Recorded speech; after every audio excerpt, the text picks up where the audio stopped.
Oke, baik. Bismillahirrahmanirrahim. Assalamualaikum warahmatullahi wabarakatuh. Salam sejahtera bagi kita semua. Perkenalkan, saya Muhammad Yafi Abdul Hafiz dari Prodi Pendidikan Administrasi Perkantoran, Fakultas Ekonomi, Universitas Negeri Jakarta.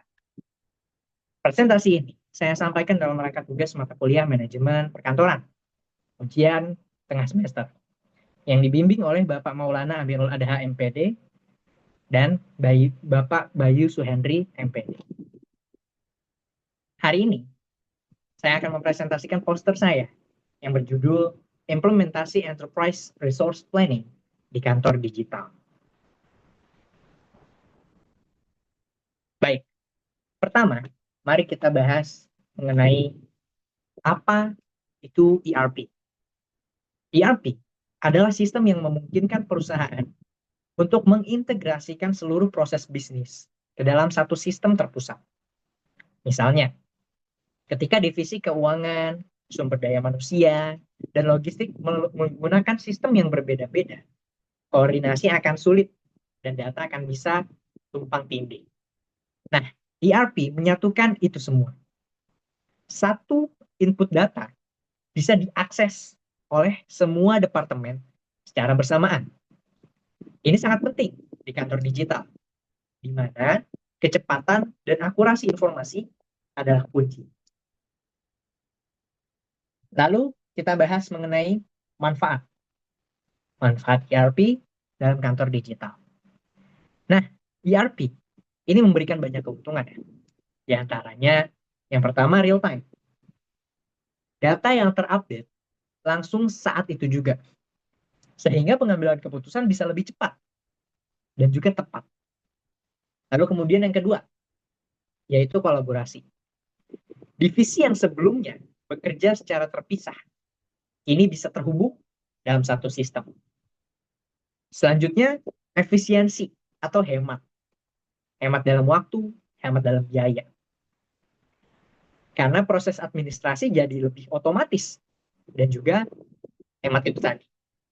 Dan yang terakhir, hybrid friendly. Dalam dunia kerja saat ini, yang fleksibel dan banyak WFH, ERP memungkinkan kerja dari mana saja, namun tetap terkontrol. Contohnya, di perusahaan digital seperti Tokopedia atau Shopee, ERP digunakan untuk mengatur gudang, mengelola SDM, dan mencatat laporan keuangan secara otomatis. Semua itu dalam satu dashboard. Nah, seperti yang tertera pada poster, Industri 5.0 itu menekankan kolaborasi ya, antara manusia dan teknologi. Karena industri ini adalah era di mana teknologi tidak lagi hanya menggantikan manusia, tetapi berkolaborasi dengan manusia itu sendiri. ERP adalah bentuk nyata dari kolaborasi. Yang pertama, itu dengan otomatisasi cerdas. Pekerjaan manual yang berulang, repetitif, itu bisa dilakukan oleh sistem. Kemudian, uh, kolaborasi manusia dan mesin yang tadi disebutkan, pengambilan keputusan berbasis data, dan yang paling penting, mendukung kesejahteraan kerja. Karena kini pegawai tidak harus terbebani tugas administratif dan bisa fokus pada tugas yang lebih bernilai dan kreatif. Industri 5.0 juga menekankan pada personalisasi fleksibilitas, dan ERP memungkinkan hal ini terjadi. Misalnya, dengan sistem kerja shift yang bisa diatur otomatis atau dashboard personal pegawai. Contoh kasus sederhana. Contohnya ya, sebagai contoh sederhana, bayangkan sebuah kantor startup yang sedang berkembang. Awalnya, semua laporan keuangan, presensi pegawai, dan inventaris itu dilakukan secara manual lewat Excel dan kertas. Seiring pertumbuhan perusahaan, semua jadi tidak terkontrol. Mungkin sering ada kesalahan laporan, presensinya hilang, atau bahkan inventarisnya tidak sinkron.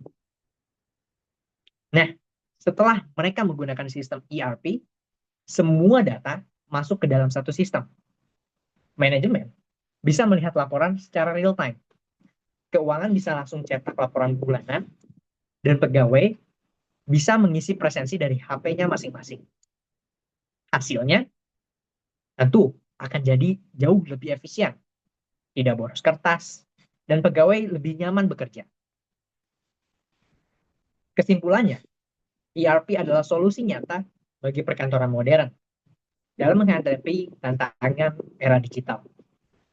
Dalam konteks industri 5.0, ERP bukan hanya alat bantu teknologi, tapi partner kerja yang membantu manusia bekerja lebih cerdas, cepat, dan bermakna. Sekian dari saya. Terima kasih atas perhatiannya. Wassalamualaikum warahmatullahi wabarakatuh.